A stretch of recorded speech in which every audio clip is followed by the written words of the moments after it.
And we are live. This is the Wrap It Up on Blast Raps post-game show. As always, my name is Sheldon Alexander. Thank you guys for tuning in once again. To all the people that are tuning in and watching, I know the Raptors fans are fired up and hyped wherever you happen to be watching this podcast. Season 4 vibes continue. And this episode of Wrap It Up is brought to you by Clean Cuts Barbershop, 2013 Danforth Avenue in the East End of Toronto. Clean Cuts, the multicultural barber, will always keep you fresh for any and all occasions. So go see Skip and the crew. As a wise man once said, tell them that I sent ya. Check them out on Instagram at Clean Cuts Toronto or give them a shout, 416-917-4833 to book your appointments now. Raptors fans, I'm feeling the vibes tonight. I know y'all are hyped because that was a big time game. That was a really big time game, and I see in the Instagram feed, what up. Shouts to y'all. I'm gonna hold on a second here because I'm doing a disservice. I gotta get more people in here onto the chat. Instagram people, first things first. Thank y'all for tuning in. Really appreciate y'all. If you happen to be watching this on Instagram, what I will do for you is put the main feed, which is the YouTube feed, in the bio, and that way you can join into the conversation, because this is the Wrap It Up on Blast Raps post-game show, which we take all of your comments and questions live. This is really your show. I'm just here as the microphone to project what you guys have to say to the masses. So I thank you for that. And if you want to join in on the conversation, as mentioned, the best place to do that is the YouTube page. So if you go to the link in the bio, you can get to said YouTube page and you can join in on the conversation. Now, there's a bunch of different places where you can find this podcast. As mentioned, people on YouTube, go to the link in bio on my YouTube page. You can get there. I'm about to tweet out, let some people get in here. I'm going to type out Raptors win. If I could type Raptors win. You know the vibes. Wrap It Up podcast. So send in your comments, questions. What got you guys more hype? Scotty Barnes tonight. I want to know what got you guys fired up. Was it Scotty Barnes? Was it a big game from Fred VanVleet? Was it OG looking good again? I kind of like how Pascal's hype on the bench. Like, you can tell he's super engaged and he's fired up for his teammates. He's enjoying cheering for the team. You heard that he practiced, which means that he's coming soon, which is totally dope as well. But a big-time game for the Toronto Raptors is they win against the Indiana Pacers. And the Raptors have a bunch of games coming up against some teams that, you know, if you want to start getting some wins, you got to do that. And to see the performance that they put on in this game, I mean, where you blow out the Pacers 118-100, it's kind of what you want to see if you're a Raptors fan. Because, again, these are games that you want to win, that you have to win, against teams that you need to take care of business against, right?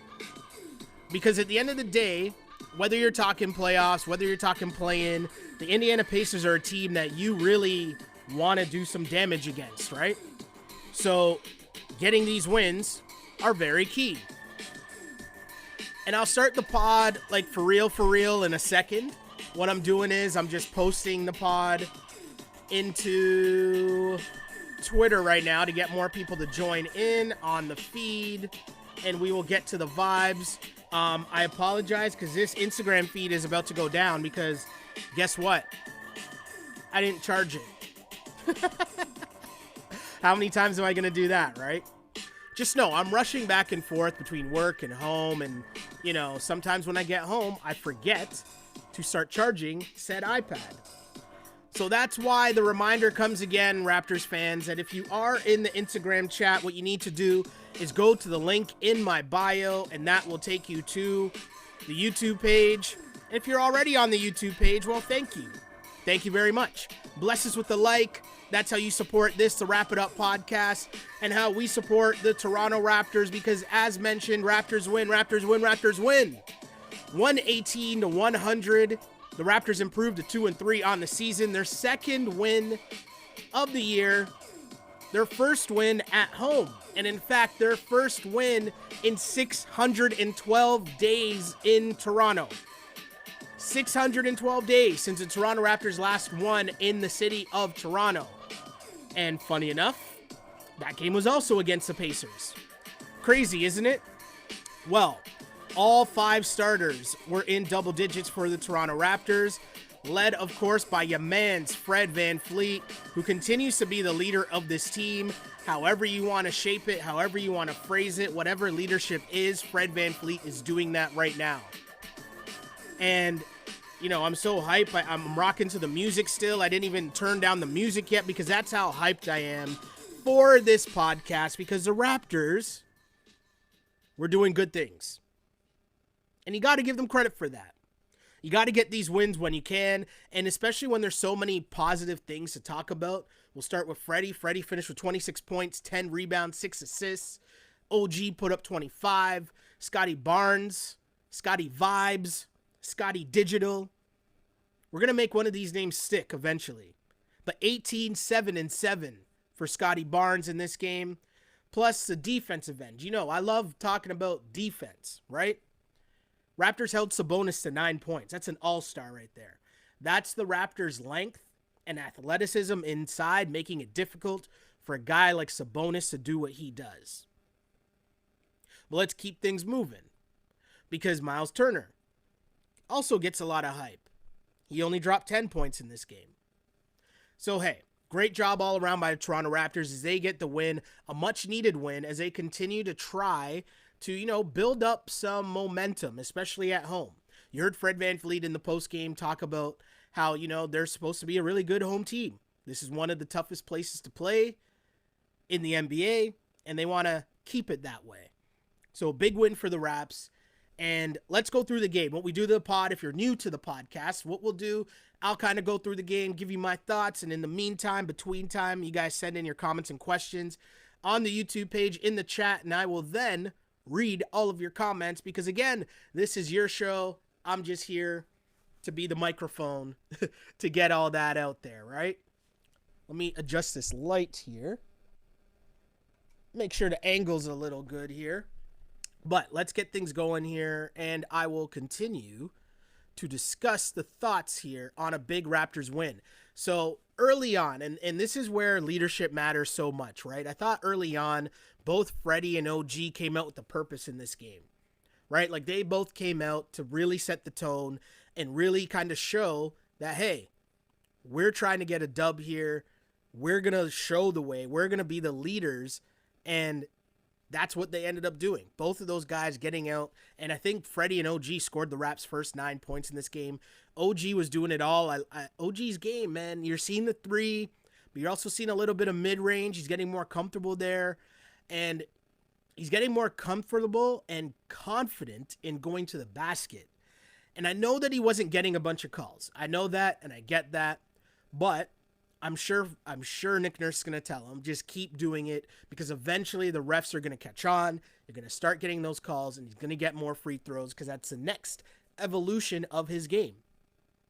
So that development continues for OG, right? I thought he had a pretty solid game. I know 9 for 21 is an all right shooting number. Took 4 tens. He took 10 threes in this game and was 4 of 10 from 3 in this game. It's a lot of threes. On the flip side, Fred VanVleet, 6 of 7 from 3 in this game. So again, those guys came out and they came out with a purpose. And I thought that was really key, getting the Raptors going early on. One thing that was super interesting, and you know, there's a lot of talk in between games. And again, if you are on this Instagram feed, I'm going to shut this off now. Go to the link in bio. That's how you can catch us here on the pod.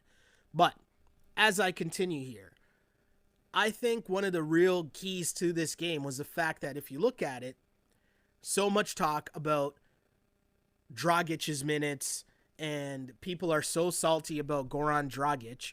And I find it hilarious because, I mean, it's Goran Dragic. He wasn't playing that many minutes anyways.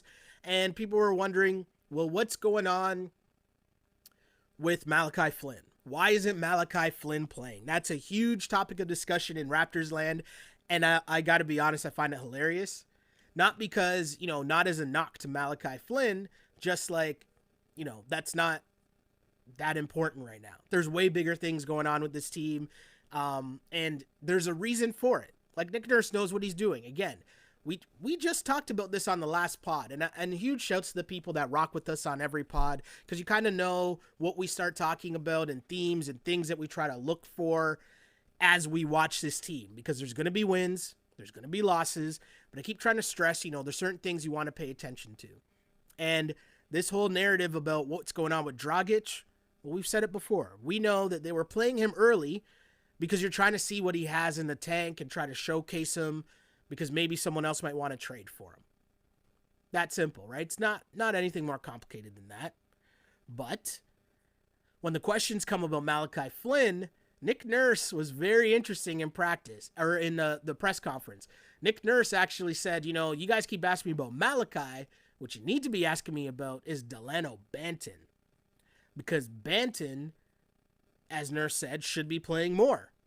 And in this game, we did see Banton playing more as he checked in ahead of Dragic, came in very early on, and you could tell why Nick Nurse falls in love with this guy, why he wants to give him more minutes, because it's just instant energy. He's coming in and he's pushing the tempo, he's pushing the ball, he's getting in passing lanes, and with this offense, what Nick Nurse knows this team needs to do is they need to get out and run, and Banton is not shy about that. And at 6'9", my guy is fast. He's got a handle. It's just perfect for what this team wants to do. Because remember, we talk about it all the time, and we talked about it on last pod. When the game slows down, that's not where the Raptors want to be. They want to get out and run. They want to get out and transition and get easy baskets. And Banton helps them do that. It's energy, right? It's energy, it's setting the pace, it's setting the tempo, it's you invoking your will and your style of play onto the other team. And that's what you're getting with Banton. He's getting out and he's running. He's finding guys in the lane. He's getting layups himself. I thought another good thing was Chris Boucher. I thought it was a better Chris Boucher game, despite what the stats might say. Boucher just being active. You saw him with a couple blocks. Right? You saw him with the block. He got some steals. And I just think that Chris Boucher is what Nick Nurse wants to see. It's not about scoring the points. It's not about shooting the threes. It's about the energy that you're bringing. Invoking your will on the game. Making your presence known on the game. We saw that from Boucher. But all these things come together because Freddie and OG are clearly leading the way. And I thought OG's mentality of just going to the bucket, and he was just super aggressive trying to score, that's the OG that you want to see. And I thought he was getting fouled every time he drove to the basket, and the refs just weren't giving him the calls. But that'll take time. But the fact that he was aggressive, word will travel. If he continues to play like that, word will travel. And the cool part about it is it wasn't like he was driving recklessly to the basket. He was driving and he was under control, because there were times where he would get to the cup and he would dime it. And seeing that side of OG's game was super dope for me as we continue to see the development of where OG is. He's getting on the glass. He was laying it back up. OG had 16 of the Raptors' 29 first quarter points. Raptors led 29-24 after one. And in the second quarter, it was kind of a familiar theme that we've seen as of late, where the bench kind of struggled. They kind of struggled to get into their offense. Pacers got on a run and actually took the lead. But again, the one thing, even if the bench was struggling in the half-court offense, if you come with energy, you can flip the game. And Shvee, Raptors fans also not happy with Shvee, which I don't really get why. I mean, he comes in and he's doing stuff. Might not always be good stuff, but he's doing stuff, meaning, again, energy. And in this game, it was positive energy. My guy comes in and he's getting 2 steals basically off the inbounds, and I thought, again, you're coming in and you're trying to invoke your will. You're making your presence known in the game. And I thought that he did a great job with that. 2 steals early. Leading to points. And a lot of talk definitely needs to go to Scotty Barnes. And I know that as we head into Friday's game, which is against the Orlando Magic, and of course, against Jalen Suggs, which was a huge topic of conversation in Raptors land, to me, I find it interesting because Scotty Barnes, man, he looks really, really good. Like, really, really good. I can't emphasize that enough. And, the stat line is there. What do we say? 18, 7, and 7? Like, that's a solid stat line. Cool. But it's the way that my guy is playing that I can get why Raptors fans are getting excited. And if you follow this pod, I don't do hyperbole. I'm not here to gas. I'm gonna give the real shit. Pardon my French. But Scotty Barnes, it's just the pace that he plays at. It's his own pace, right? You're not going to speed him up. You're not going to slow him down. He's going to get to where he needs to get to. And something else that we were talking about over the last few pods was when he does get the ball and decides he's going to get to the basket, he gets to the basket. And I talked about wanting to see that more because it seemed that there's an ability for him to get buckets. And we saw that in this game. There was a lot of times where he would get the ball, clearly face up, try to take his defender off the dribble. A couple times where he'd miss and he'd get on the offensive glass, get his own rebound, go back up. But the aggressive nature, like he was trying to score and get buckets. And as you see that part of his game, that's where I'm kind of like, oh. Like if he puts that together with the passing ability, another great dime he had in this game, a no-look pass in this game. But if he puts that together with the rebounding, the defense, and that ability to score, that's scary. And again, I'm not doing the hyperbole. You guys know me. If you watch the pod, if you listen to the pod, I don't engage in that. I'm normally here to give you the real, right? And it's just the pace that he plays at. You could tell that he's a baller's baller. Like, he plays ball. He knows where to be. He knows where to go. He knows where everybody is on the floor. Like, my guy is just... It gets me excited because I'm wondering, like, where's the next level? And the part, too, about the scoring is he's a rookie. So he knows, okay, Freddie, he knows there's OG, Pascal's about to come back. There's a hierarchy in terms of Raptors, shots. But he's showing early on and game in, game out that when you give him the ball, he can get to the cup. And to me, that's really, really intriguing as a rookie. And, one of the big talk actually coming out of the draft was more talk about him being a glue guy or being a Draymond type guy. And some of the offensive skills that I'm seeing with Scotty in terms when he gets the ball and drives to the cup, that's not a glue guy type moves that I'm seeing. Like, those are bucket getter moves that I'm seeing. Those are scorers buckets that I'm seeing. And that part is super interesting to me if that continues. At one point, he had 8 straight points in that second quarter. Raptors closed on a 16-6 run. They led 57-46 at the half. Malcolm Brogdon was putting in work in that second quarter, but unfortunately he got hurt, left the game with a hamstring injury, I'm pretty sure it was. Huge blow to the Pacers, obviously, because he was really the only guy that had anything going consistently for them. The game would have been a blowout a long time ago if not for Brogdon, who at least would answer and keep them close. But again, Scotty Barnes, man, just super aggressive. And then you have Delano coming back in. And my guy's going coast to coast. And it's just a thing of beauty. And you think about this Raptors team where anybody who gets the ball off the glass is able to turn around and bring the ball up. There's not many teams in the league that can say that. But when you're talking, and Pascal's going to come back and add to that. But you're talking about Precious. You're talking about Scotty. Obviously, Delano. It's crazy, this team. And the key here, when you're thinking about, okay, well, why does this team play like this one night and not the other? They mentioned it during the broadcast. It's hard. Right? Like, I know it sounds crazy to say, oh, it's hard to give effort, but that's not it. It's about like playing high level defense. Defense is 50% of the game. We just don't talk about it that way because there's so much focus on offense. But this Raptors team, what you're seeing, we keep talking about it, if they play with pace, if they force turnovers, if they play that way, they're going to win a lot of games because most teams can't handle that pressure on the defensive end. So if you're coming at them and you're turning them over, and a team, especially like the Pacers, that probably want to play a little slower with between Sabonis and Miles Turner, right? They probably want to play slower and in the half court. They don't want to get into a track meet, whereas the Raptors, I mean, if you're talking, you got a bunch of 6'8" dudes that can get the ball off the glass and just go. That's just what the Raps want to do. Plus 6'8", 6'9" guys with their arms and hands in passing lanes. Come on. It's crazy, right? And you go back to that third quarter, and Sabonis, who had the first 6 points for the Pacers, and then didn't score again until late in the third quarter.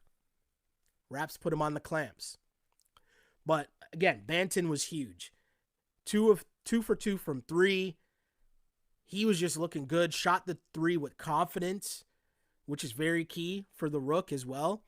And then Freddie hit a deep dagger 3 right before the buzzer to close out the third quarter. 87-71. Raptors led after 3. Freddie comes back to start the fourth, wets another 3. He was 6 of 7 from 3 in the game. Boucher with a huge block. And at this point, the crowd's up. The crowd's hype. You know, the Raps were dominating in second chance points. They were dominating in points off turnovers, dominating in offensive rebounds. And, I mean, at that point, the jam was pretty much done at that point, right? They were up 16 with 8 minutes left to go in the game. And again, 29 second chance points, 23 points off turnovers, 14 offensive rebounds. And that was still with 8 minutes left to go in the game. Mihailuk came in, still giving energy. He's getting more steals. Like, it was just impressive what my guy did. You get why he keeps getting put into the lineup, because if you know one thing about Nick Nurse, if you're giving defensive intensity, he's going to find minutes for you. And he's finding minutes for Shvi, right? So you keep that going. Freddie just had a monster game. The Pacers did at one point cut it back to 10, but too little, too late for sure.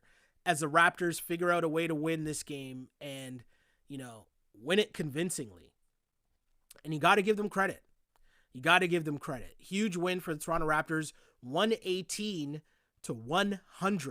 The Toronto Raptors are victorious. And again, Fred VanVleet, 26 points, 10 rebounds, 6 assists, 6 of 7 from 3, 10 of 18 from the floor for Freddie. OG, an okay shooting night, 9 of 21 for 25 points. All 5 Raptors starters in double digits. Scotty Vibes, Scotty Digital, 18 points, 7 assists, 7 rebounds. Off the bench, Delano Banton with 10 points off the bench. He gave great minutes, great energy. Huge win for the Raps. But as mentioned, I want to hear from you Raptors fans because I know y'all are fired up. I know it. I see all the fire emojis in the chat already. And just know, hey, if you tuned into this pod in the middle of the live stream, just know this becomes a pod which you can find wherever you get your podcasts, on Apple Podcasts, on Spotify, on SoundCloud, and of course on YouTube. Like and subscribe to the channel. If you're ever looking for it, just search On Blast Podcast or my name, Sheldon Alexander, and you will find this, the Wrap It Up Podcast. Remember, Wrap It Up is the show, On Blast is the network. That's how we're cooking. That's how we're working. Appreciate y'all. If you're in the chat, bless us with a like. Appreciate that. Elijah says, Fred, the little big guy tonight with 5 boards. I think that was offensive boards. Freddie was on the offensive glass. Incredible. Aisha says, Dragic, Malachi, and Boucher trio started to look like a trade package. Oh, wow. Yeah. It's early. It's very early. Let's continue with the comments, though. I hope we don't trade Chris unless we get something good. He fits well with this team. Totally agree. It's very early to be talking about trade packages for sure. Owen says, first quarter OG is the greatest Raptor of all time. That is a good point. Got to look into this. Is there a way to bet on player props like first quarter points? Because OG always has it cooking early. It's very true. It's a great point. Francis says, they're out there taking turns hunting on Sabonis and Turner. It's true. And if you're a longtime Raptors fan, meaning you paid attention to the Raptors championship run, you know that's exactly how they made the championship run, was hunting big guys with their perimeter scores. Right? Simple NBA offense. Happens all the time. Whereas the Raptors, how they built their team was you build your team with all switchable guys on defense. So you can't hunt a matchup because you're hunting into Scotty Barnes or Precious. And good luck with that. John says, I thought Scotty would be closer to an all-star in year 3 than year 1. LOL. I really hope this just isn't a hot streak. He's so dang good for a rook. I think it's just a composure. Everything seems super easy to him. He seems super calm and cool. The defense is there. Like, it's just really good to see. I'm not going to try to, talk down Raptors fans and tell them to slow down, because the way that my guy is playing, get hype. Get hype. Another comment. Delano was fun to see cook. Agreed. Just the speed that my guy plays with. He comes in and he's setting pace. He's setting tempo. And we know that's what Nick Nurse is about. Nick Nurse loves it when guys come into the game and they push the ball, push the pace. That's what he wants to do. And if, Scotty can do that, Delano can do that, that takes a lot of the pressure off Freddie consistently having to set the pace. Freddie can play off the ball a little and just pick his spots and get buckets like we saw tonight. Tammy says that was fun. I'm sure that sums up a lot of the fan base for sure. Another comment says Banton looking legit. I'd say Banton looking super legit. Aisha asking, is Banton now our backup PG? Why not? Totally agree. Asmi says Delano is just instant energy, right? And that's, no matter what's going on in the game, you need that boost from your bench. That's super important. And you're getting that from the Raps. You got that in this game. And the next thing becomes consistency, right? How often can you do it? Can you do it consistently? That's the big part of it.